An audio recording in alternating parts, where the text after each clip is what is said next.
대종경 수행품 10장부터 공부하도록 하겠습니다. 본문이 짧지만 정말 중요한 본문입니다. 제가 한번 읽겠습니다. 대종사 말씀하시기를 일이 없을 때에는 항상 일 있을 때에 할 것을 준비하고 일이 있을 때에는 항상 일 없을 때에 심경을 가질지니 만일 일 없을 때에 일 있을 때에 준비가 없으면 일을 당하여 창왕 전도함을 면하지 못할 것이요 일 있을 때에 일 없을 때에 심경을 가지지 못한다면 마침내 판국에 얽매인 사람이 되고 마나니라. 수행품 9장과 그 같은 맥이 이어지고 있습니다. 우리가 일과 공부가 따로 있다라고 이렇게 사이가 있다고 생각하지 말고 일 속에 공부가 있다. 이거 일하면서 공부할 수 있어야 되고 공부하는 마음으로 일해야 된다 이런 말이에요. 이걸 조금 한자로 좀 어렵게 표현하면 교전에서는 어떻게 표현했냐면 이사 이제 이치 이자 일사자죠. 이거를 병행한다. 이사 병행이다 이렇게 표현해요. 그러니까 일과 이치가 따로 있지 않다. 이제 창왕전도라고 하는 표현은 이제 너무 급하고 당황해서 어쩔 줄 모르고 갈팡질팡하는 것이다. 사전에 그렇게 나와 있습니다. 창왕전도 아주 당황스러워하는 모습을 얘기하는 거고요. 자, 이 가르침은 굉장히 쉬워요. 일 없을 때는 뭘 하라고 그랬죠? 일 있을 때 할 것을 준비하고, 그러니까 주부들 입장에서는 이제 워킹맘이다 그러면 퇴근하면서 무슨 생각해야 되죠? 집에 가서 저녁을 뭘 해야 될까? 그러시잖아요. 모든 엄마들이 그 생각 하잖아요. 최종품 교무가 오늘 이렇게 강의를 카메라 앞에서 해야 되는데 어제 하루 쉬었다. 그러면 어제 뭐 해야 돼요? 탱탱 놀면 안 되죠. 오늘 생각을 하면서 준비해야 되는 거죠. 그렇죠? 이렇게 잠깐 또는 하루 이렇게 준비해야 될 일도 있지만 어떤 경우에는 꾸준히 준비해야 되는 것도 있죠. 그게 다 공부란 얘기예요. 일과 공부가 따로 있는 게 아니라. 그리고 일이 있을 때, 일을 할 때는 이 마음가짐을 어떻게 한다고 그랬죠?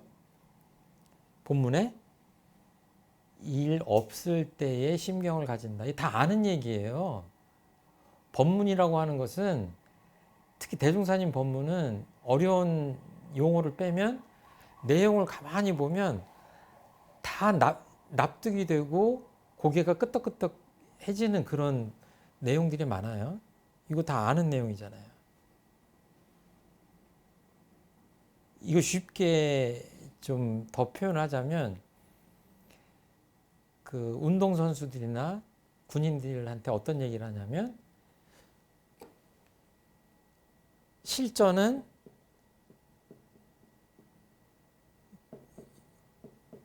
실전과 훈련이 있다면 훈련은 실전처럼 실전은 훈련처럼 이런 표현이 있잖아요. 딱 그런 말씀이에요. 실제로 일을 할 때는 훈련할 때 한 것처럼 그냥 편안하게 하면 된다는 얘기예요. 긴장하지 말고. 대종사님 표현은 다 이렇게 음이 있으면 양이 있고 동이 있으면 정이 있고 이가 있으면 사가 있고 이렇게 둘이 같이 있어요. 그러니까 반달이 아니라 온달이에요. 온불교 동그라미처럼 이 양쪽이 같이 있는 거예요. 안이 있으면 밖이 있고 동이 있으면 정이 있고 도학이 있으면 과학이 있고 이렇게 이어지는 겁니다. 이 표현은 무지선법에 보면 어떤 표현이 있냐면 육근이 무사하면 육근 안입이 설신이죠. 이거는 우리 몸을 얘기하는 거죠. 몸과 마음이 무사하면 일이 없으면 이때 할 일은 뭐예요? 잡념을 제거하고 일심을 양성한다 그랬어요. 그러니까 지금 잠깐 10분, 30분 쉬어야 될 시간이에요. 아무것도 할 일이 없어요. 특별히. 뭐 준비할 일도 없어요. 그럼 뭐예요? 미운 사람 생각하고 억울했던 일 생각하고 이럴 게 아니라 잡념 끓이지 말고 그냥 온전하게 진리와 하나 된 그 일심을 기르는 거예요. 그러니까 기계로 따지면 충전하는 겁니다. 충전하는 시간을 갖는 거예요. 그런데 반대로 육근이 유사하다, 일이 있다 그러면 뭐예요? 동하는 거죠. 일이 있다 그럴 때는 뭐예요? 불의를 제거하고 정의를 양성하라 이렇게 했어요. 그러니까 뭐예요? 옳은 행동을 하면 되는 거예요. 이 무지선법의 이 가르침과 같은 말씀을 하시는 거다 이렇게 보시면 돼요. 그리고 이것이 이제 좀 어려운 말이긴 하지만 대각열애위 조목에도 보면 분별이 절도에 맞는다 이런 표현이 있어요. 이 무사할 때, 이 정할 때 분별심을 괜히 일으키지 않고 해야 될 생각만 하는 거예요. 그러니까 이 공부를 잘 못하는 사람은요, 휴가 갔다 오면 출근하면서 뭐라고 그래요? 피곤해 죽겠네. 쉬었더니 피곤하면 어떻게 된 거예요? 잘 못 쉰 거죠. 육신은 쉬었을지 모르지만 육신도 뭐 무리를 했을 수 있고 마음도 뭐예요? 재충전이 안 된 거예요. 그러니까 이런 것과 마찬가지예요. 해야 될 분별만 해야 되는데 해야 되지 않을 분별 망상 같은 것들을 끓이면 뭐예요? 이게 번아웃 된다고 그러고 이렇게 뭔가 소모된다고 그러죠. 정신이. 그렇게 되는 거예요. 그러니까 이거 뭐 더 다음에 이제 얘기할 기회가 있다고 생각하고 그 다음 대목을 넘어가면 그렇게 마음 공부를 하는데 만약에 일이 없을 때, 일이 있을 때 준비가 없으면 일을 당해서 창왕전도함을 면하지 못할 것이요. 이거는 뭐 간단한 겁니다. 미리 준비를 해놓지 않으면 일 당해서 참 난감하죠. 난감해요. 보면은 저희 스승님들도 보면 법문을 하시거나 무슨 일을 하실 때 보면 전혀 당황스러워 하신 기색이 없으시고 너무나 능숙하고 편안하게 일을 해내세요. 말씀도 그렇게 하세요. 그런데 제가 놀란 것은 그 스승님들을 모셨던 시자분들이 그런 말씀을 하시는 거예요. 몇 날 며칠 전부터 연마하시고 준비하셨다. 여러분들 그냥 손님 접대를 하는 게 아니다. 저희들이 보기에는 그 큰 스승님이 특별하게 준비하실 게 뭐가 있냐. 그런데 정말 보면 저희 교학과 때 그랬거든요. 대산종사님 뵈러 가면 나중에 그걸 시자분들이 얘기해요. 몇 날 며칠 전부터 목욕재개하고 마음을 모으고 어떤 법문을 하실지 준비하셔서 하다못해 간식까지 어떤 거를 준비하라고 말씀하시면서 여러분들을 맞이하셨습니다. 이런 얘기를 해요. 정말 철저한 준비를 하시는 분들이구나. 그러니까 성인이시나 이런 큰 스님들, 대종사님, 종법사님 이런 분들은 뭐예요? 며칠 뒤에 그렇게 누군가를 제자들을 접견하고 하는 것도 그렇게 준비를 하시니까 어때요? 먼 훗날에 해야 될 일들은 얼마나 소리 없이 준비를 하시겠어요. 그게 참 범부 중생과 부처님과의 성인과의 차이지 않을까. 그래서 이거를 원불교에서는 준비 공부다 그래요. 그 치열하게 몸이 움직이면서 뭔가를 하진 않지만 마음속 깊숙이 준비를 하는 거죠. 그리고 일이 있을 때는 어떻게 해요? 일 없을 때 심경을 가지지 못하면 판국에 얽매인 사람이 된다. 어떤 일의 상황이나 돌아가는 흐름, 판세 이런 것들 이제 판국이라고 하는데 그 상황을 이렇게 내가 객관적으로 바라보지 못하고 그냥 그 상황에 휩쓸려 들어간다 이렇게 쉽게 표현하자면 그런 사람이 되는 거예요. 그러니까 쉽게 그 경계의 판국의 상황에 휩쓸려 들어가는 사람은 어때요? 그 삶의 주인공이 누구예요 지금? 상황이에요. 그래서 천만경계에 끌려가는 사람은 마음 공부가 덜 된 사람이에요. 그러니까 환경이란 말이나 똑같은데 여기서는 판국이라고 표현하셨는데 판국, 이 상황이나 마찬가지죠. 이거를 끌려가면 어때요? 좀 심하게 얘기하면 개교의 동기에서 말한 대로 노예. 그러니까 현대사회에 노예는 없습니다. 그런데 노예는 또 많아요. 권력에 끌려서 불의한 일을 하는 사람 또는 이렇게 하면 목돈이 생긴다더라. 그런데 의롭지 않은 일이에요. 그 두 분은 끌려가지 않을 자신 있어요? 내가 한 번만 좀 이렇게 허튼 짓을 하면 집 한 채가 생긴다. 에? 어떡하겠어요? 한 번만 딱 눈 감고 한 다음에 그 다음부터 바르게 살면 되잖아요. 그렇죠? 진리가 용납하지 않아요. 그렇게 되질 않아요. 한 번만 범죄도 딱 한 번만 되는 게 아닙니다. 휩쓸려 가는 거예요. 예. 그리고 준비가 없는 사람은 그냥 이 상황에 휩쓸려 가는 거예요. 판국에 얽매인 사람이 된다. 내가 하고 싶은 대로 할 수가 없어요. 예. 그냥 끌려가는 사람이에요.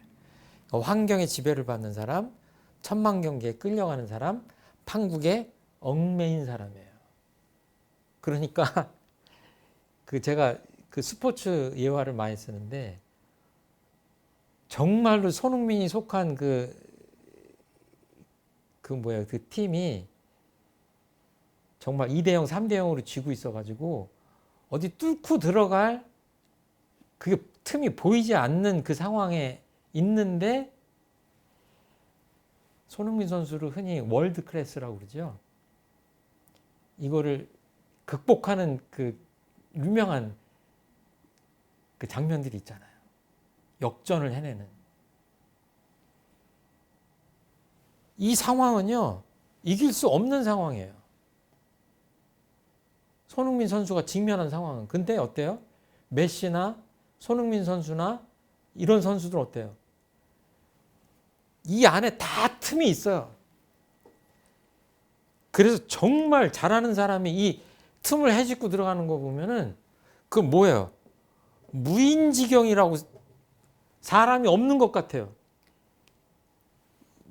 사람이 왜 없어요? 10명, 11명이 달려들어가지고 지금 이 손흥민 선수 메시를 막아대잖아요.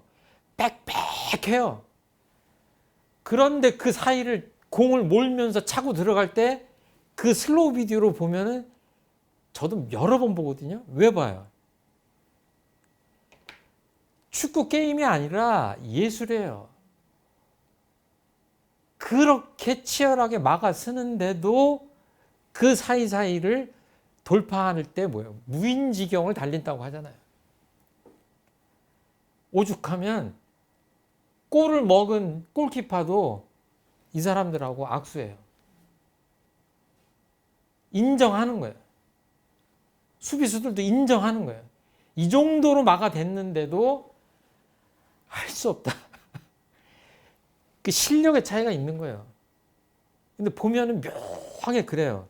그 유명한 선수가 저번에도 제가 말씀드린 적이 있었는지 모르겠는데 그 월드 클래스에 오른 그 공격수들의 그 마지막 순간을 보면 보통 선수들하고 다른 점이 있다.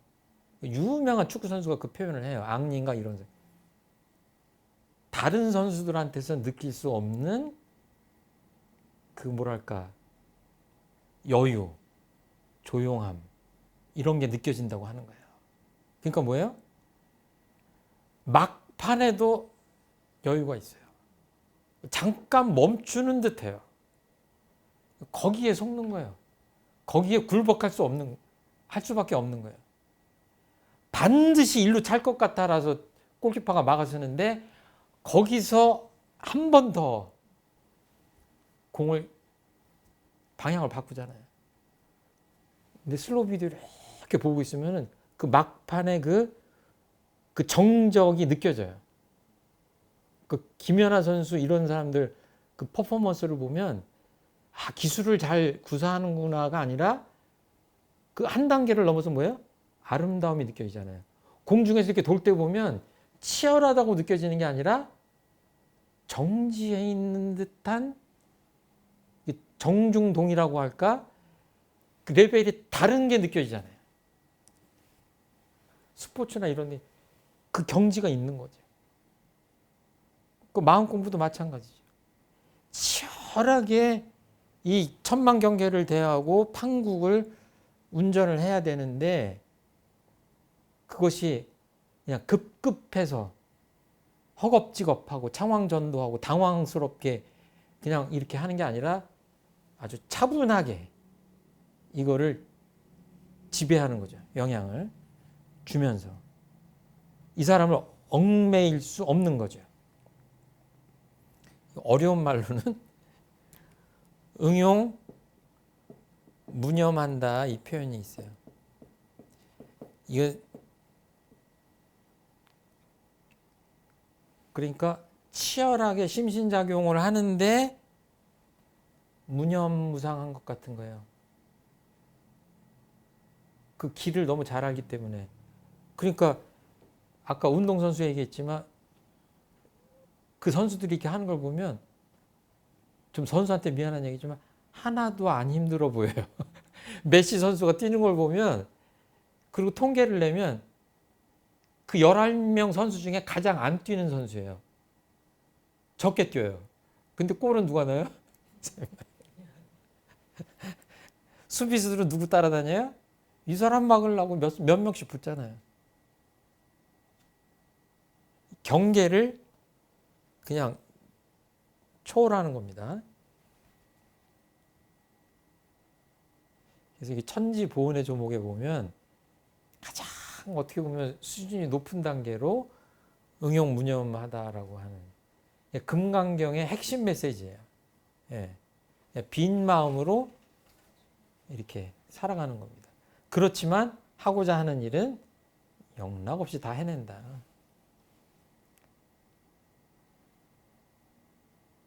그래서 이제 평상심이 도다. 평상심시 도 이런 표현도 있죠.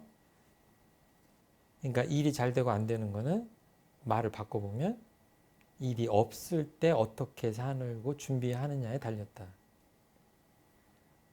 근데 정말로 그런 걸 느껴요. 준비를 잘하고 이렇게 무슨 일을 하면 하나도 뭐 두렵거나 뭐 이런 게 없잖아요. 그냥 준비한 대로 하면 되니까.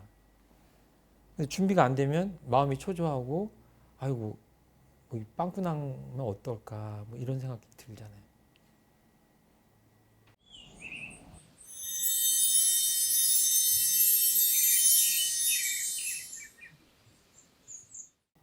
자, 11장 본문입니다. 제가 한번 봉독하겠습니다.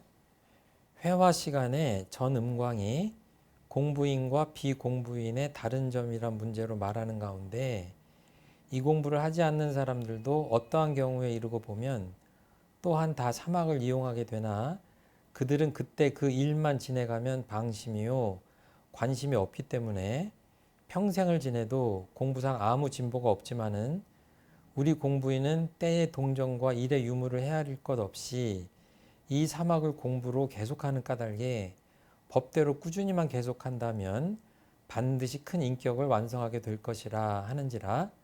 대종사 들으시고 말씀하시기를 음광의 말이 뜻이 있으나 내 이제 더욱 자상한 말로 그 점을 밝혀주리라. 가령 여기에 세 사람이 모여 앉았는데 한 사람은 기계의 연구를 하고 있으며 한 사람은 좌선을 하고 있으며 한 사람은 그저 무료에 앉아 있다 하면 외면으로 보아 그들이 앉아 있는 모양은 별로 다를 것이 없으나 오랜 시일을 계속한 후에는 각각 큰 차이가 나타나게 될 것이니 기계 연구를 한 사람은 어떠한 발명이 나타날 것이요 좌선에 힘쓴 사람은 정신의 정력을 얻을 것이요 무료도일한 사람은 아무 성과가 없을지라. 이와 같이 무엇이나 그 하는 것을 쉬지 않은 결과는 큰 차이가 있나니라. 또는 내가 어려서 얼마 동안 같이 글 배운 사람 하나가 있는데 그는 공부에는 뜻이 적고 광대 소리 하기를 즐겨하여 책을 펴놓고도 그 소리, 길을 가면서도 그 소리이더니 마침내 백발이 성성하도록 그 소리를 놓지 못하고 숨은 명창 노릇하는 것을 연전해 보았고 나는 또 어렸을 때부터 우연히 진리 방면에 취미를 가지기 시작하여 독서에는 별로 정성이 좋고 밤낮으로 생각하는 바가 현묘한 그 이치여서 이로 인하여 침식을 다 잊고 명상에 잠긴 적이 한두 번이 아니었으며 그로부터 계속되는 정성이 조금도 쉬지 않은 결과 드디어 이날까지 진리 생활을 하게 되었으니 이것을 두고 볼지라도 사람의 일생에 그 방향의 선택이 제일 중요한 것이며 이미 방향을 정하여 옳은 데에 입각한 이상에는 사심없이 그 목적하는 바에 노력을 계속하는 것이 바로 성공의 기초가 되나니라. 이 본문은 공부인과 비공부인이 어떤 차이점이 있냐. 그러니까 다른 말로 하면 수행자와 수행자가 아닌 사람은 어떤 차이가 있을까 하는 이야기를 다루고 있습니다. 그런 내용을. 여기서 지금 처음에 말씀하시는 그 전음광 선지님은 아주 교전에 자주 등장하시는 유명한 그 대종사님께서 사랑하셨던 애제자분의 분 중에 하나입니다. 이분의 대답은 공부인과 비공부인인데 이 차이인데 이분의 말씀을 요약하면 이거 잘못 썼네요. 관심이 어디에 있느냐 하는 것하고 그 공부에 대한 지속성이 얼마나 이제 길고 짧으냐 이걸로 설명을 쭉 합니다. 그러니까 대종사님께서 음광의 말이 뜻이 있으나 내 이제 더욱 자상한 말로 그 점을 밝혀주리라 이렇게 말씀하셨어요. 이거는 어떻게 보면 전적으로 이 내용을 보면 제자의 말을 인용하고 인정해 주신 말씀이에요. 그러니까 대종사님도 여기에 공감하신 거예요. 그리고 이제 아까 제가 빠뜨렸는데 이렇게 공부를 해가지고 결국은 큰 인격 완성을 한다 라고 지금 대답을 하시잖아요. 큰 인격 완성. 이것도 앞서서 우리가 뭐 서품 교육품에서 공부했지만 굉장히 중요한 말씀입니다. 우리 신앙과 수행을 해서 뭘 하자는 거냐? 큰 인격, 원만한 인격을 완성하자는 것이다. 그러니까 우리 교법을 제대로 꿰뚫고 계신 제자분이에요. 그 대답을 하셨는데 대종사님은 이 말씀 끝에 이제 더 쉽게 내가 자상하게 예를 들어서 설명을 해주겠다 이렇게 하고 말씀을 하시는 겁니다. 그러니까 크게 보면 이제 몇 사람 예를 들죠. 한 사람은 기계연구, 한 사람은 좌선, 한 사람은 아무 일도 없이 그냥 시간을 보내는 사람. 이 세 사람을 손을 꼽으시면서 시간이 갈수록 그 결과는 다를 수밖에 없다. 관심 분야가 다르기 때문에. 이거 굉장히 상식적인 말씀이잖아요. 그렇죠? 더 이어서 또 이제 실례를 들어주시는데 대종사님 어렸을 적부터 아는 사람이었던 것 같아요. 이 소리. 이제 소리를 좋아하는 사람. 그러니까 아마 창이지 않을까 싶어요. 그 옛날 창 하시는. 근데 이 사람은 그 친구죠. 그 친구는 그냥 어떻게 보면 늘 관심이 소리를 잘하는 데 있기 때문에 창하는 데 있기 때문에 어때요? 그냥 앉아서도 창, 서서도 창. 어떻게 하면 내가 노래를 잘할 수 있을까? 이렇게 성장한 거예요. 근데 대종사님은 어디에 뜻이 있었죠? 관심사가 어디예요? 관심사. 대종사님의 관심사가 어디예요? 이 본문에서는 진리라고 표현하셨어요. 이 세상의 진리란 무엇일까? 도를 깨치는데 관심이 있으셨던 거죠. 그러니까 대종사님은 어때요? 독서에도 별로 정성이 적었다. 밤낮으로 생각하는 바가 현묘한 그 이치였다. 나중에는 어때요? 잠자고 밥 먹고 하는 것도 잊으시고 명상에 잠긴 적이 한두 번이 아니었다. 대종사님은 이거를 얼마나 지속하셨죠? 6세, 7세 때부터 시작을 하셔가지고 26세 이 정도에 깨달으셨으니까 거의 19년, 20년 정도를 도를 닦으신 거예요. 이 진리를 깨치시려고 일관하신 겁니다. 온갖 정성을 다해서. 그랬더니 이 결과가 뭐예요? 대각이라고 하죠. 대각. 깨달음을 얻으신 거죠. 이분이 이 진리를 깨닫지 않으셨다면 원불교도 나오지 않았겠죠.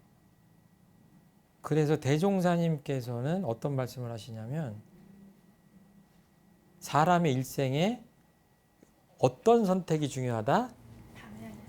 예, 방향의 선택이 제일 중요하다. 그러니까 아까 제자분이 말씀한 것과 비교하자면 관심사, 어디에 관심이 있느냐,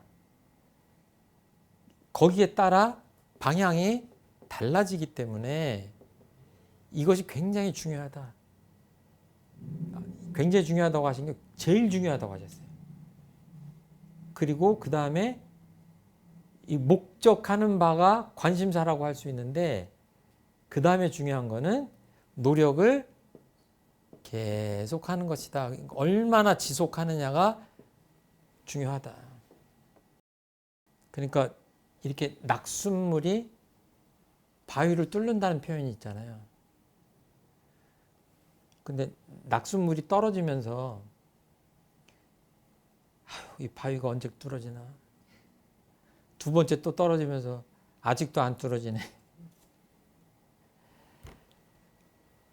낙숫물이 그렇게 생각을 하고 떨어지면 바위를 뚫지 못할 것 같아요. 공부도 그렇거든요. 눈에 잘 안 보이는 성취이기 때문에 그렇게 이렇게 내일 모레 1, 2년 이렇게 되는 게 아니에요. 물론 그 중간중간 단계를 검증하고 체험하면서 느끼는 그 어떤 기쁨들이 있기 때문에 지속할 수는 있지만 길게 큰 공부를 생각하고 큰 인격 완성, 원만한 인격 완성을 해서 부처님의 경지에 이뤄야 되겠다 한다면 마음이 어때야 돼요? 아까 응용무념하자고 한 그 전 법문처럼 마음을 비우고 그냥 어때요? 한 자리로 떨어지잖아요, 낙수물이. 그 관심사를, 뜻을 거기다 세웠으면 어때요? 그냥 응용무념하듯이 꾸준히 한 방울 두 방울 그냥 지속하는 거죠. 정성스럽게. 제가 가끔 말씀드렸지만 정성이 중요한 거죠.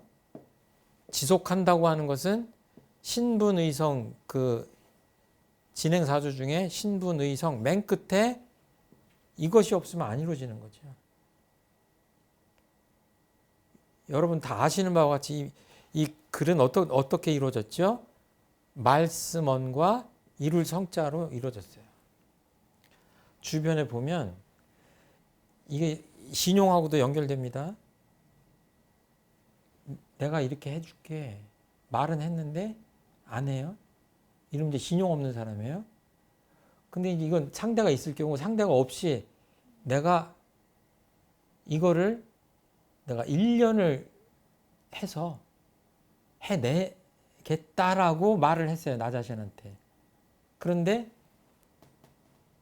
실천하지 않으면 이루어지지 않죠.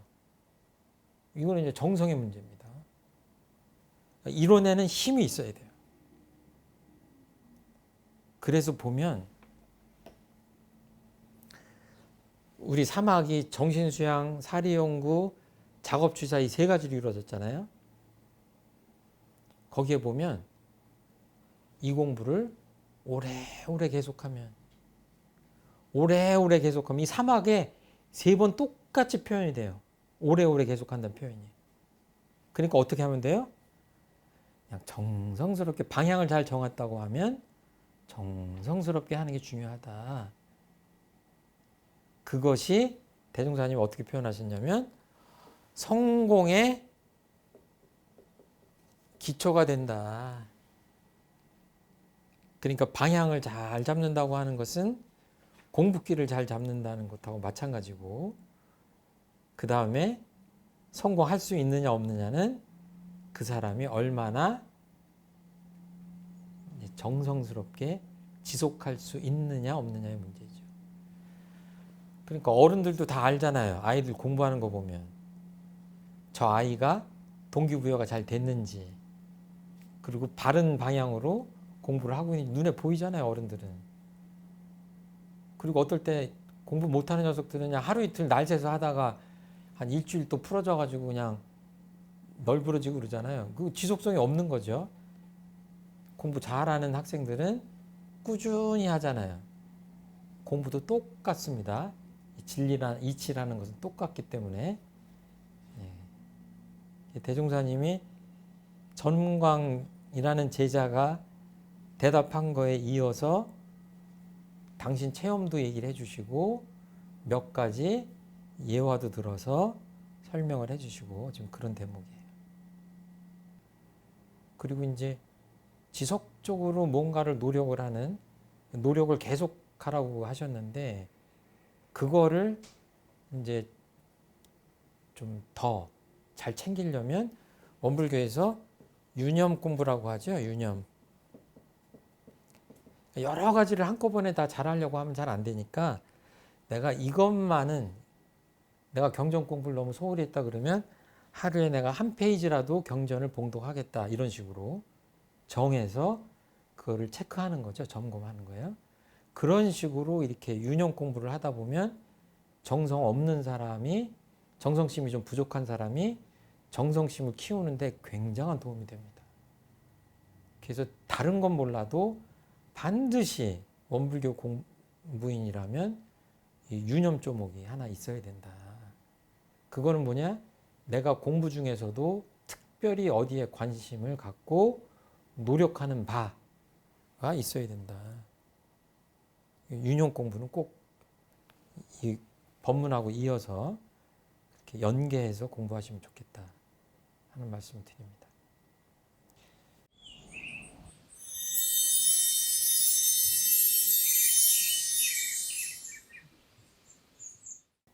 12장 이어서 하겠습니다. 제가 봉독하겠습니다.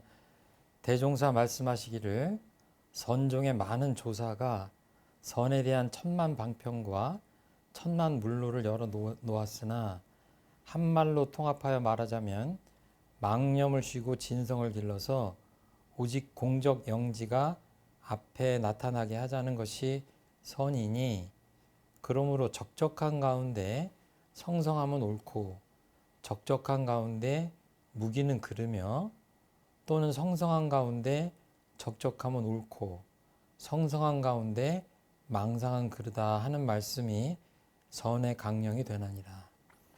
이 법문은 아주 불교적인 말씀입니다.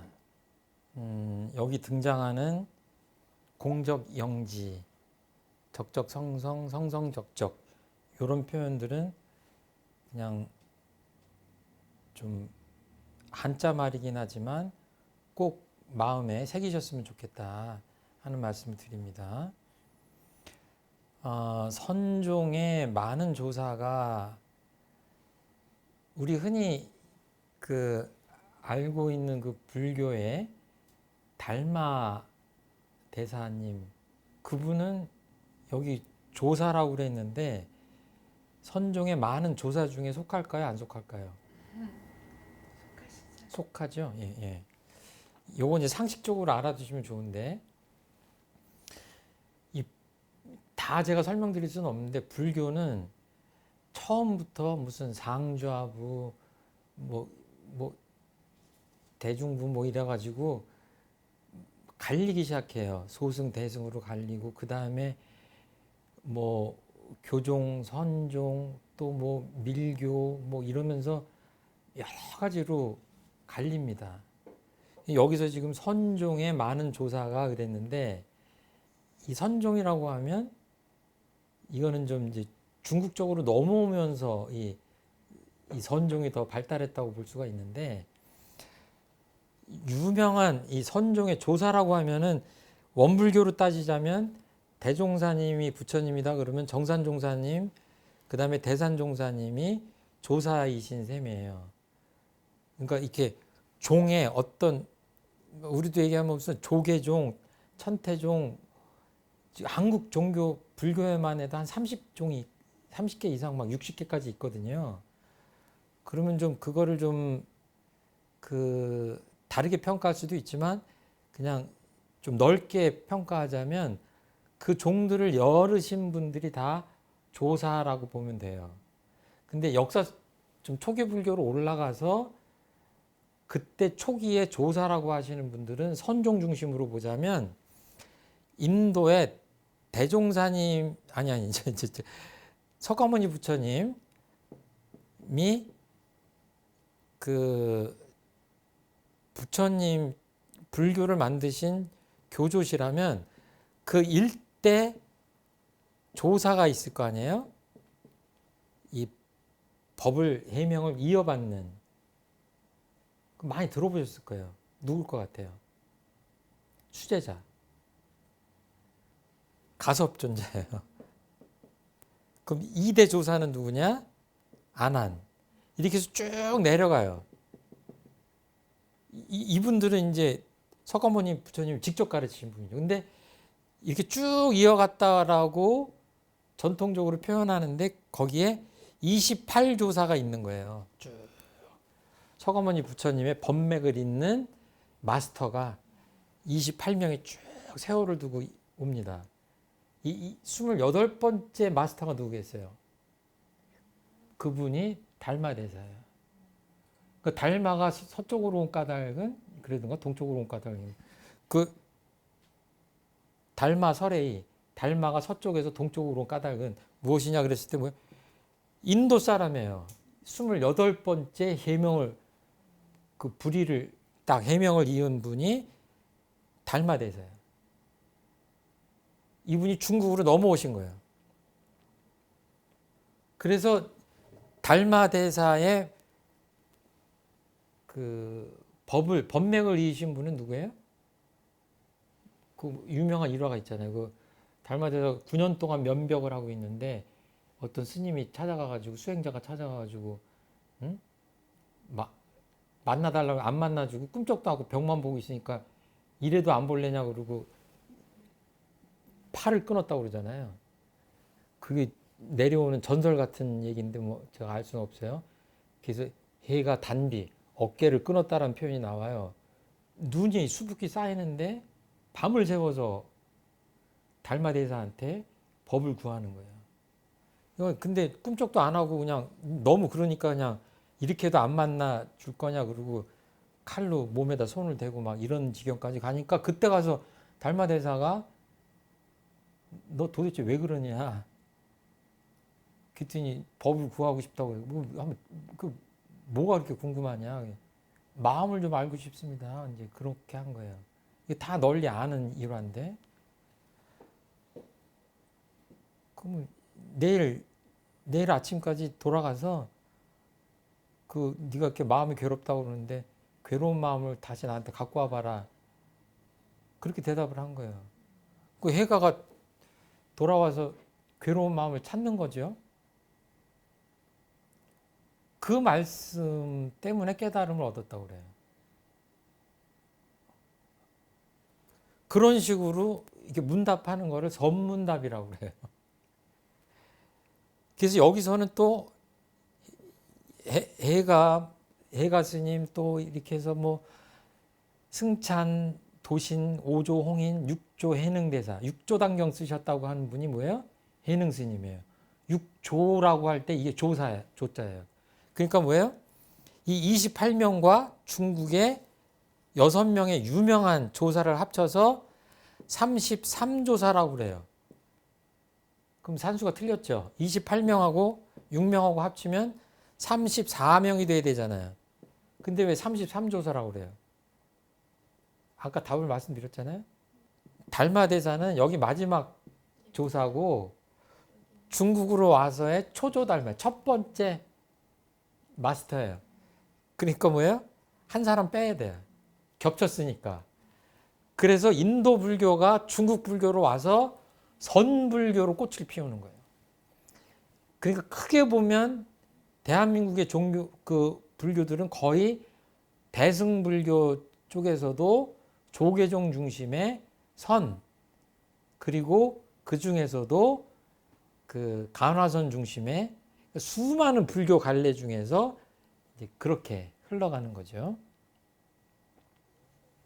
계속 마음 공부 얘기하고 선, 무지선, 무처선 얘기하고 했으니까 지금 선이란 도대체 뭐냐에 대해서 다른 데서도 얘기하셨지만 이 법문에서 얘기를 하시는 겁니다. 자, 공적 영지가 앞에 나타나는 것이다. 이거는요, 글자를 한번 보세요.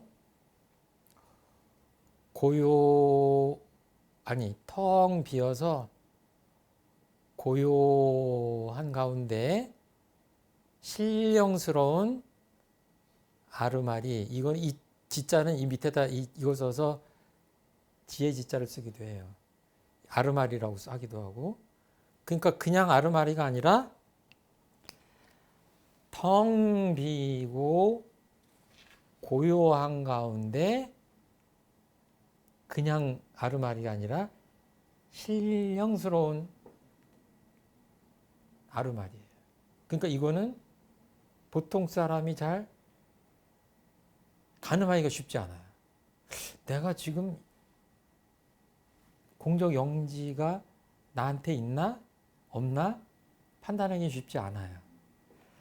그래서 이런 것들을 주로 하는 게 이제 우리 불조요경에 보면 수심결, 아까 그 육조 스님이 해능 스님이 하셨던 육조 단경 이런 데 보면 이 공적 영지라는 것이 뭐냐, 이 선의 정수를 알려주시는 얘기들이 담겨 있는 책자들이 그런 책자예요. 수심결 뭐 이런, 그리고 수많은 책들이 있죠. 근데 우리가 쉽게 접할 수 있는 게 이제 그런 거예요. 아까 명상 이런 표현 제가 썼었죠. 이거는 어두울 명자입니다. 그래서 이 명자를 언제 쓰냐면 명복을 빕니다 그럴 때 써요. 이거는 음이에요. 어두운, 이거는 양이에요. 그러니까 사전에 찾아보면 눈 감고 조용히 생각하는 걸 명상이라고 하는데, 저를 잠깐 보세요. 이렇게 하면 명이에요. 그리고 마음이 고요한 가운데 이렇게 지혜롭게 생각하면 상이에요. 예? 그냥 누가 내 옆구리를 확 찔리니까 화를 벌컥 내면 그거를 명상이라고 할 수는 없어요. 막 요란하고 화나서 하는 생각이잖아요. 앞에 모든 것들을 비우라고 공적하게 만들라고 해서 명이에요. 그러니까 눈을 딱 감았을 때 아무것도 없으면 명이에요. 근데 눈을 딱 감았는데 마음이 시끄러우면 명이 아니에요. 선이 아닌 거예요. 그러니까 지금 제가 이렇게 말을 하면서도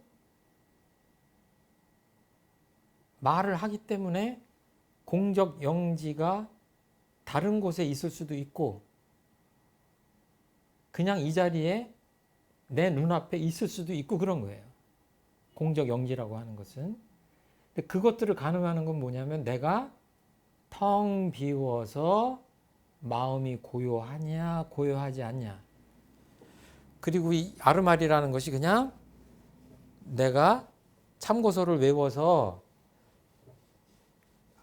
그 외웠던 지식이냐 그러지 않고 내 본연의 타고난 아르말이냐 이런 그런 가늠들을 해야 되겠죠. 그래서 공적 영지로 사물을 대할 때 우리가 정견하고 이제 실상을 그대로 있는 그대로 보고 그럴 수 있겠다 이렇게 보시면 돼요. 쉽게 얘기하면 마음 거울이 있어요. 근데 때가 잔뜩 꼈어요. 이때 안 보이잖아요. 공적 자꾸 비워라 적적하게 해라 이렇게 고요하게 하라고 하는 건 뭐예요? 깨끗이 닦으란 얘기예요. 쉽게 생각하면. 그래서 대표적인 게 뭐예요? 탐진치 또는 이런저런 욕심 그리고 그 금강경에서는 사상 뭐 아상, 중생상, 인상, 수자상 이런 것들 내가 사람이다 또는 내가 어리석다 또는 내가 나이가 먹었다 젊었다 뭐 이런 생각들 이런 고정관념들 이 고정관념들은 거울로 비유하자면 무슨 뭐예요? 그냥 때가 아니라 찌든 때예요. 찌든 때. 그러니까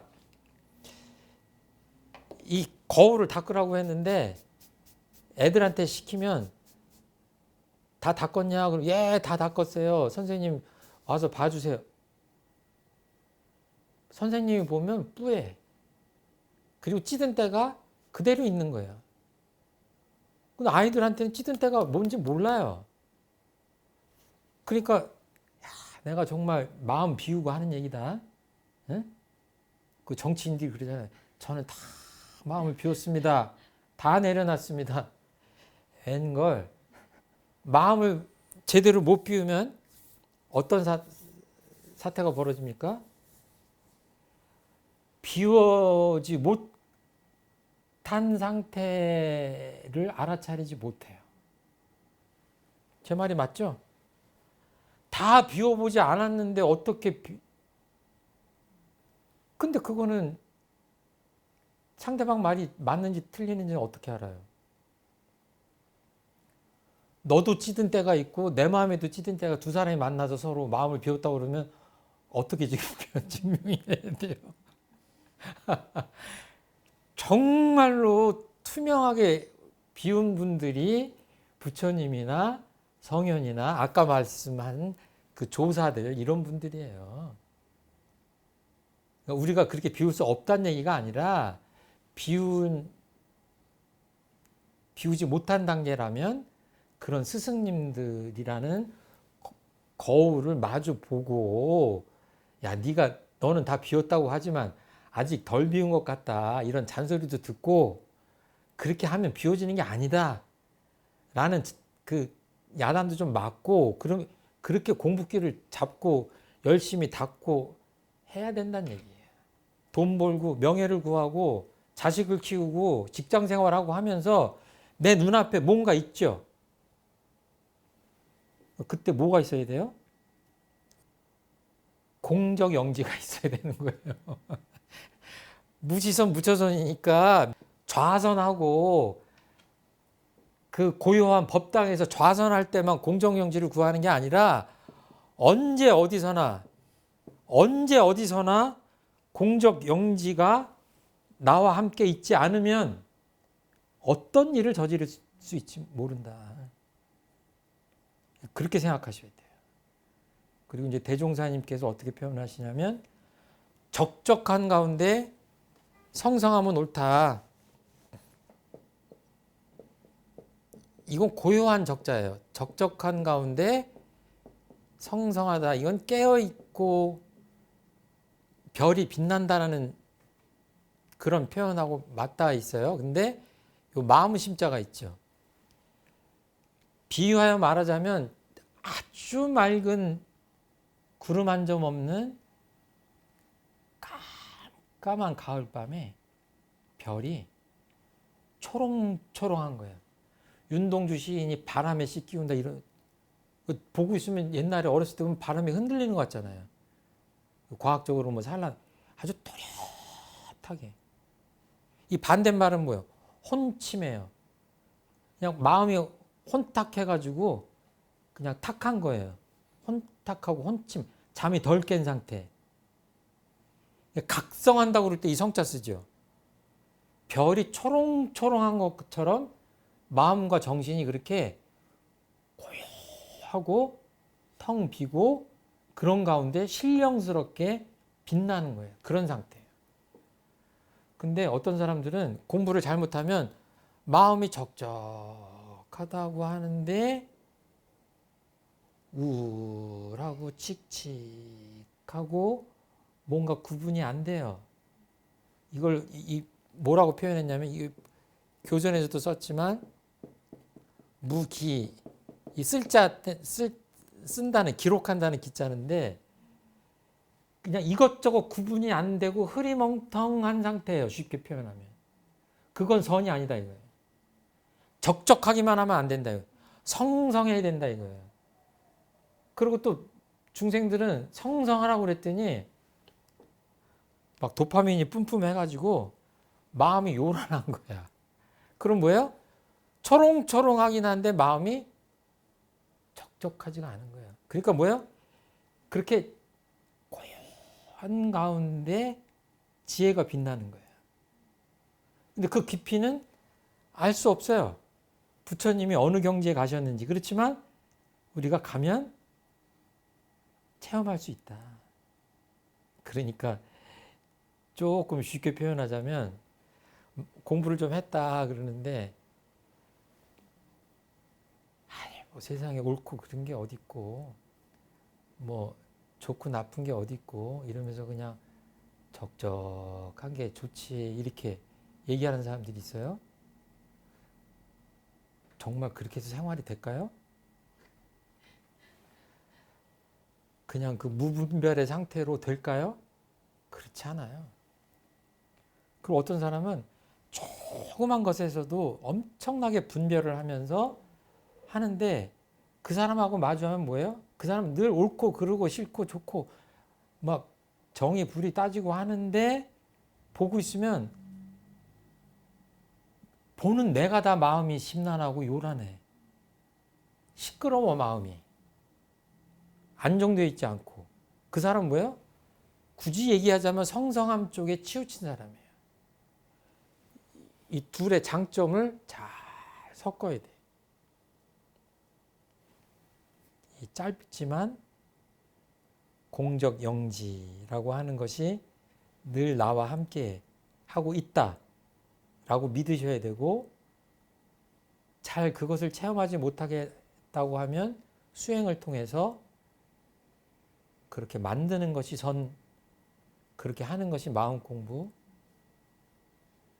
정신수양 공부 이렇게 생각하시면 돼요.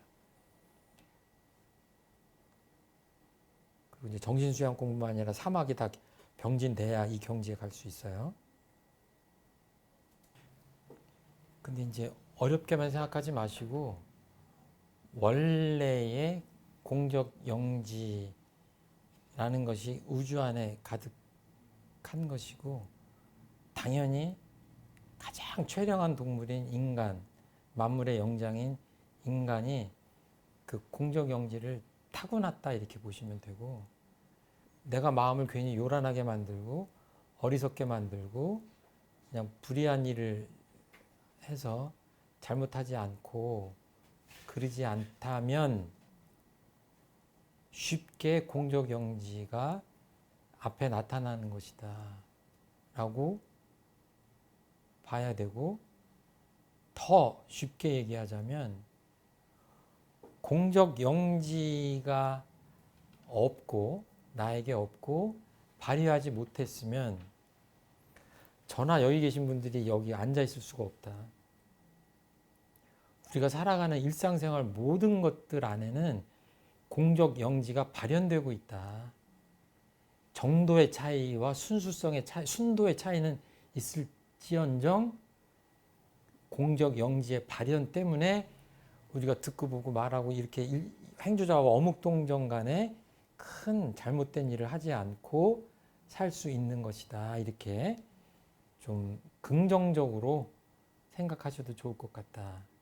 그렇지만 정말 그 재불조사들이 얘기하시는 그 수준 높은 공적 영지를 일상생활에서 더 이렇게 온전하게 내 것으로 만들려면 조금 더 정성스럽게 이제 이런 공적 영지를 유념해서 살아가면 되지 않을까 이렇게 생각합니다. 너무 어렵게 생각 안 하셨으면 좋겠습니다.